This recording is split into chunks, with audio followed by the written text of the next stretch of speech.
అందరికీ నమస్కారం. ఈరోజు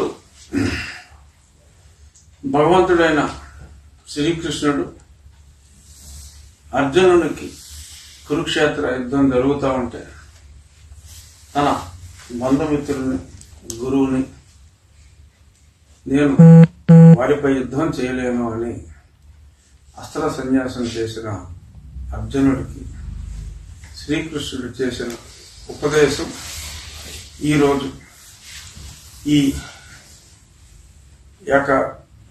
వైకుంఠ ఏకాదశ రోజున ఈ భగవద్గీత అంటే గీత ఆయనకి బోధించడం జరిగింది. దాన్నే మరి వ్యాసుల వారు 700 శ్లోకాలు అందుబాటులో ఉన్నాయి. సంస్కృతంలో మనకు బాగా అర్థమయ్యే భాషలో ఘంటసాల గారి భగవద్గీత అత్యంత పాపులర్. ఈరోజు ఆ గీతని స్మరించుకుంటూ 3500 కొన్ని సంవత్సరాల క్రితం జరిగిన ఇది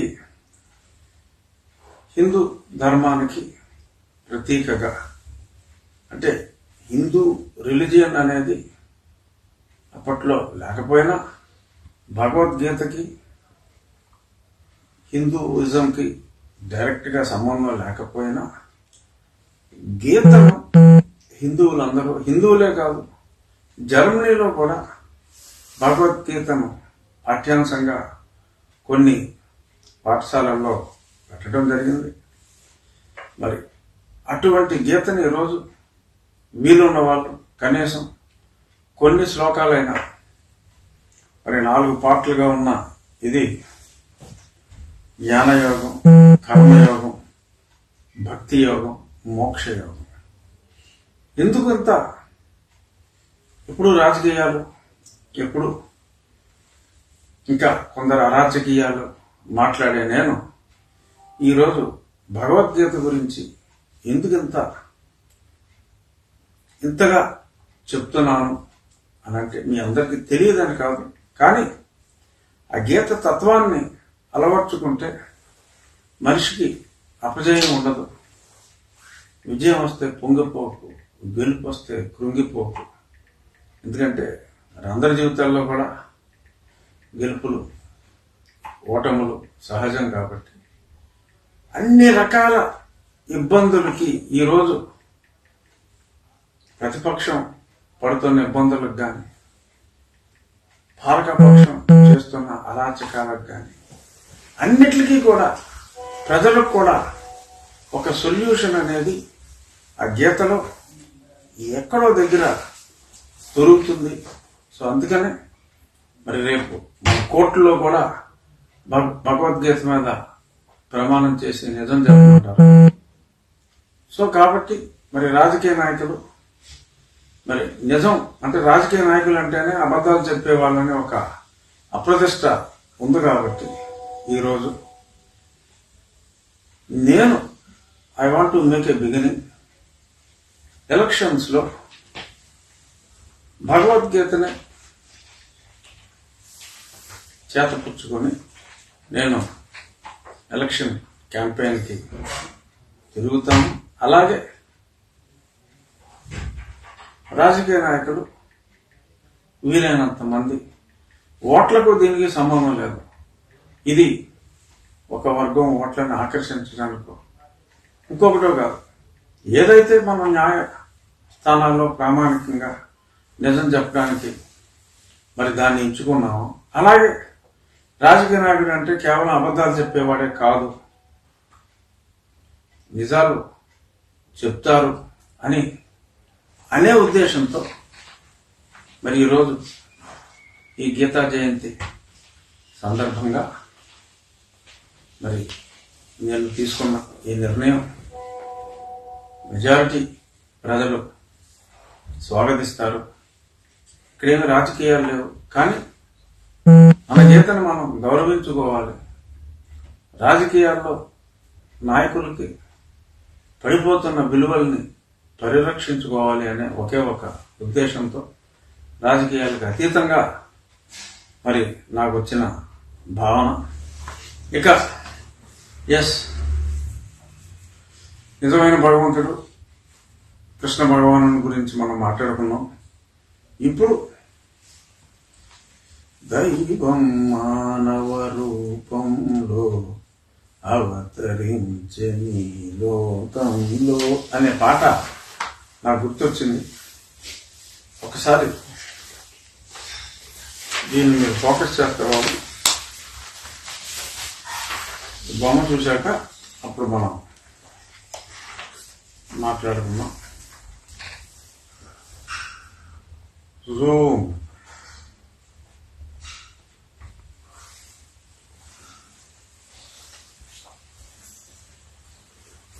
జగనేనా సార్ అది? అవును, మీ నేత. మీకు ఇస్తాను చూడండి. జగన్మోహన్ రెడ్డి గారు చూడండి, ఆ పక్కన చంద్రబాబు నాయుడు గారు, లోకేష్ గారు, కళ్యాణ్ గారు, దొంగ చూపులు. వారి మధ్యలో ఒక కుక్కను పెట్టారు. కుక్క నక్క. వాళ్ళు ఎందుకు పెట్టారు? ఎవరు పెట్టారు? ఇది నిన్న ఆంధ్ర రాష్ట్రంలో పెద్ద పెద్ద హోర్డింగ్స్, జనరల్ గా ఎక్కడో రోడ్డు మీద ఏదో ఫ్లెక్సీ కడతాం వేరు. ఇవన్నీ యాడ్ ఏజెన్సీస్ యొక్క సొంత పెద్ద పెద్ద బోర్డులు అవి. మరి ప్రభుత్వానికి ఎన్నో లక్షల్లో కోట్లలో పే చేసి వాళ్ళు తీసుకుంటారు హైవే హోర్డింగ్స్. అటువంటివి ఎవరో ఒక దగ్గర ఎవరో ఏదో పెట్టాడంటే అది వేరే విషయం.